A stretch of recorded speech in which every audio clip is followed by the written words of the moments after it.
Assalamualaikum warahmatullahi wabarakatuh. Jumpa kembali bersama saya Robi Maulana Zamil Putra, tetap di channel Robi Maulana. Kali ini kita akan melanjutkan pembahasan materi informatika kelas 8 tentang peralatan atau perangkat keras internet ya. Ada beberapa hal yang nantinya akan saya sampaikan, tetapi untuk kali ini kita akan membahas peralatan-peralatan internet yang kebanyakan digunakan untuk area lokal saja. Karena memang peralatan internet yang paling familiar yang harus kita ketahui itu adalah peralatan internet yang digunakan secara lokal. Biasanya secara lokal itu contohnya seperti peralatan internet dalam suatu lembaga, contohnya seperti lembaga sekolah, kantor, kemudian seperti ruangan laboratorium komputer dan ruangan-ruangan lainnya. Kita mulai dari perangkat keras internet ya. Perangkat keras internet itu terdiri dari beberapa. Yang pertama itu yang pasti adalah komputer ya, atau gadget yang kita gunakan untuk mengakses internet. Komputer di sini dibagi menjadi dua. Yang pertama itu adalah komputer server, yang kedua itu adalah komputer klien. Komputer server itu biasanya digunakan untuk melayani dan mengelola kebutuhan dari komputer klien serta mengatur aktivitas jaringan ya. Intinya komputer server itu digunakan untuk hak akses utama dari sebuah klien. Kemudian klien sendiri itu adalah perangkat komputer yang biasanya digunakan oleh user untuk tersambung ke komputer server. Ibaratkan seperti ini, kalau ada seorang guru yang sedang mengajar, ibaratkan guru itu adalah servernya dan siswa itu adalah kliennya. Jadi kalau seumpamanya kalian ingin mengakses informasi dari guru tersebut, maka kalian harus secara langsung berkomunikasi dengan guru tersebut. Seumpamanya kalian ingin mengakses mata pelajaran matematika, otomatis kalian harus berhadapan dengan server guru matematika. Kalau kalian ingin mendapatkan ilmu tentang informatika, otomatis kalian sebagai klien siswa, kalian harus mengakses server guru informatika. Jadi seperti itu. Sama seperti komputer. Contohnya kalian ingin mengakses Google, otomatis kalian harus tersambung dengan servernya Google. Kalian ingin mengakses YouTube, berarti kalian harus tersambung dengan servernya YouTube. Bagaimana cara tersambungnya? Nah, kalian bisa, kalau kalian sudah terkoneksi dengan internet, kalian bisa membuka youtube.com, google.com, otomatis jika tersambung berarti kalian sudah terkoneksi dengan server tujuan yang kalian inginkan. Selanjutnya, nah ini saya berikan contoh sedikit tentang topologi antara server dan juga klien.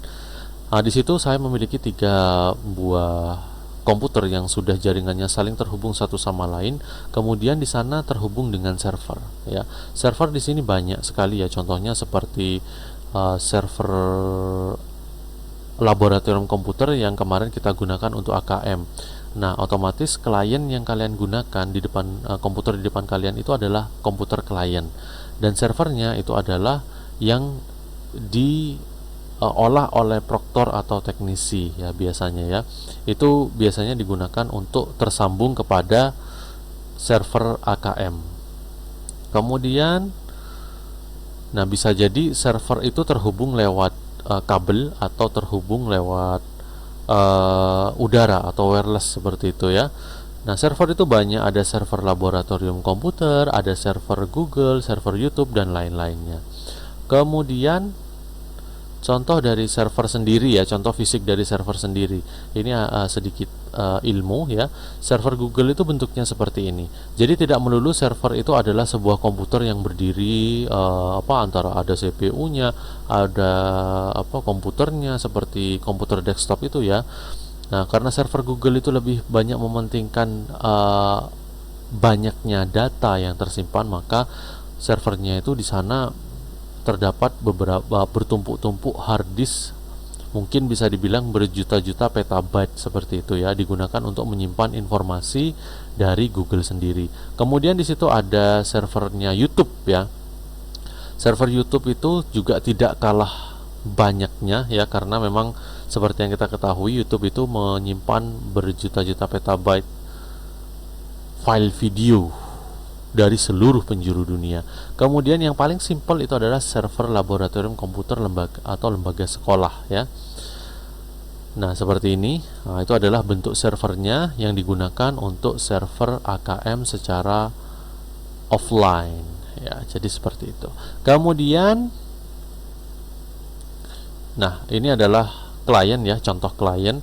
Klien itu bukan siswanya tetapi komputer yang ada di depannya. Nah, ketika server lab komputer itu aktif, maka bisa memunculkan halaman login ANBK. Contohnya seperti itu. Kalau servernya dimatikan, ya otomatis klien tersebut tidak akan bisa tersambung dengan server. Kemudian, nah ini yang tadi, perangkat keras internet yang selanjutnya adalah modem ya. Modem ini adalah perangkat yang tidak kalah pentingnya ketika jaringan lokal ingin terkoneksi dengan internet. Modem sendiri itu kepanjangannya adalah modulator demodulator. Nah, itu adalah instruksi panjangnya ya. Intinya, modem itu digunakan untuk menyambungkan area lokal ke area jaringan yang lebih luas. Contohnya, modem itu digunakan sebagai jembatan ya. Biasanya modem itu tidak luput dari ISP atau Internet Service Provider. Ada modemnya IndiHome, ada modemnya Speedy, ada modemnya Flexi, dan lain-lain. Nah, biasanya mereka bertugas untuk menyambungkan area lokal ke area yang lebih luas lagi, yang bisa menyambungkan antara area lokal ke area yang lebih tinggi, contohnya seperti server YouTube, Google, dan lain-lain. Tanpa adanya modem, mungkin komputer itu tidak bisa mengakses internet. Contoh dari modem sendiri, ini adalah modem yang versi lama ya. Ini dulu sangat booming digunakan sebelum banyak penyebaran wifi ya. Biasanya modem ini dicolokin ke komputer, dicolokkan ke laptop untuk mengakses internet. Biasanya di dalamnya ada kartunya. Kemudian modem yang banyak digunakan saat ini itu adalah wifi ya. Biasanya kalian menyebutnya wifi. Nah, modem IndiHome dan lain-lain. Nah, itu digunakan untuk kepentingan akses internet menggunakan jaringan udara. Kemudian kabel UTP. Nah, ini yang tidak kalah pentingnya untuk area lokal. Kabel UTP itu adalah jenis kabel yang dipakai untuk membuat jaringan komputer. Biasanya terdiri dari 4 pasang. Dan kabel UTP ini biasanya dikoneksikan menggunakan konektor RJ45 atau RJ11. RJ45 atau RJ11. Nah, ini adalah contoh kabel UTP-nya. Seperti itu ya, terdiri dari beberapa warna. Itu kalau saya lihat ada oranye putih, biru putih, coklat putih, dan juga hijau putih biasanya. Nah, itu adalah contoh kabelnya. Biasanya warnanya hitam, abu-abu, tergantung dari merek kabel itu sendiri. Nah, ini RJ45 atau RJ11 ya. Nah, RJ11 itu terdiri dari 6 pin, kalau RJ45 itu terdiri dari 8 pin. Biasanya kalau di laboratorium komputer itu kebanyakan menggunakan RJ45 yang terdiri dari 8 pin. Nah, bisa kalian lihat kalau kalian sedang ada di laboratorium komputer itu biasanya di SMP 2 Kalisar diletakkan di bagian yang depan.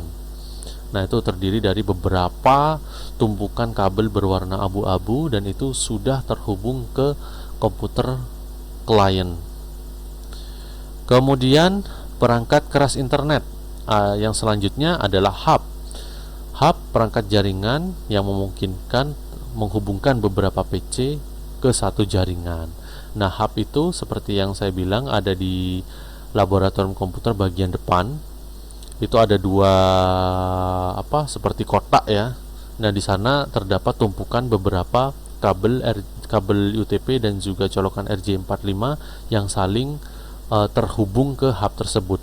Hub itu ada beberapa port ya, tergantung kebutuhan. Ada yang 4 port, kemudian ada yang 8 port, dan ada yang 48 port. Mungkin ada beberapa yang lebih banyak lagi, tergantung dari kebutuhan jaringan dalam suatu jaringan lokal tersebut. Kemudian yang selanjutnya itu adalah LAN card. LAN card itu NIC atau Network Interface Card. Biasanya dipanggil LAN card. Nah, tanpa adanya LAN card ini mungkin komputer itu tidak akan bisa terhubung ke jaringan LAN, ya, tidak bisa terhubung ke jaringan LAN karena LAN card sendiri itu digunakan untuk menghubungkan antar komputer atau untuk menghubungkan komputer kepada dalam satu jaringan tertentu. Nah, ini adalah contoh LAN card ya, biasanya itu ditancapkan di komputer. Nah, di situ ada colokan RJ45-nya dan juga RJ11. Yang keenam adalah router. Nah, router ini berfungsi untuk menghubungkan beberapa jaringan komputer ya. Untuk router sendiri nanti akan saya jelaskan di bagian akhir gampangnya ya. Nah, ini adalah contoh fisik dari router.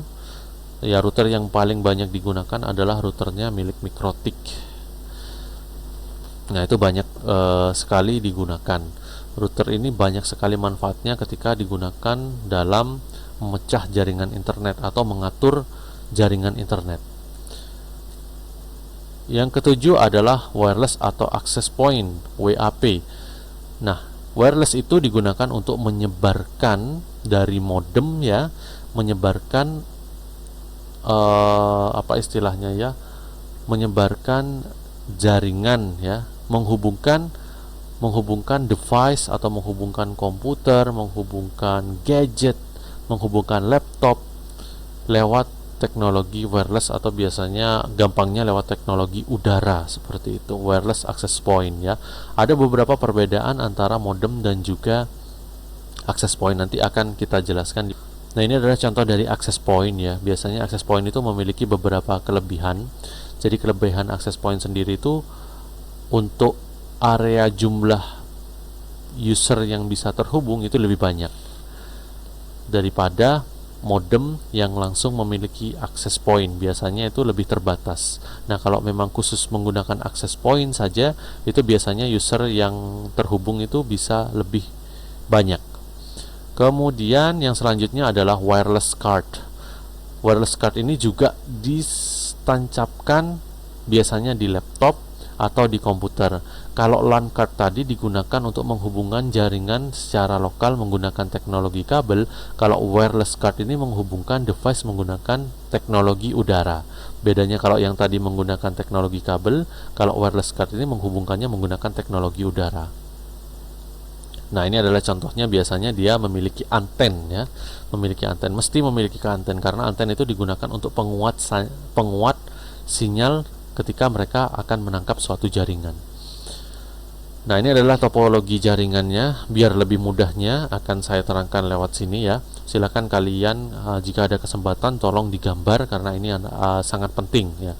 Yang pertama, kita mulai dari modem dulu. Seperti yang kita ketahui, modem itu digunakan untuk menghubungkan ke area jaringan yang lebih luas. Contohnya, jika kita ada user yang ingin terhubung dengan servernya YouTube, servernya Google, servernya Facebook, dan lain-lain, itu biasanya lewat perantara modem itu sendiri. Dan modem itu tidak jauh kaitannya dengan ISP atau Internet Service Provider. Biasanya modem itu memiliki beberapa ISP yang berbeda, contohnya seperti IndiHome, Speedy, Flexi, dan lain-lainnya. Mungkin Flexi sudah nggak ada sekarang ya. Nah, tugasnya dia adalah menghubungkan ke jaringan yang lebih luas di atasnya ya, bisa Facebook, YouTube, Google, dan lain-lain. Kemudian, nah di bawah ini ada router.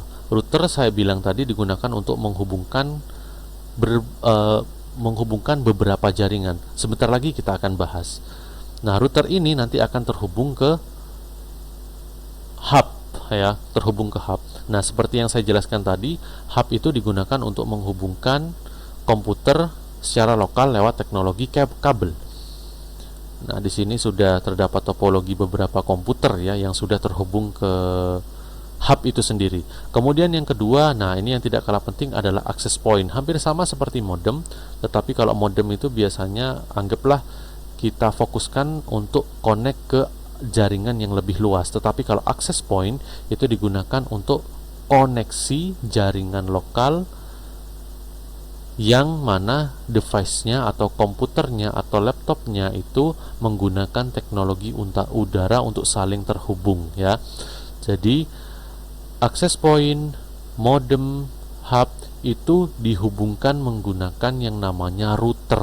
Karena mereka memiliki alamat yang berbeda, maka mereka dihubungkan supaya mereka bisa terhubung kepada modem. Jadi ketika si user di bawah ini ingin masuk ke servernya YouTube, maka dia tinggal buka www.youtube.com, dia akan masuk ke access point, kemudian diolah di router, dihubungkan masuk ke modem, kemudian modem akan melaksanakan tugasnya untuk mencari server yang dia inginkan.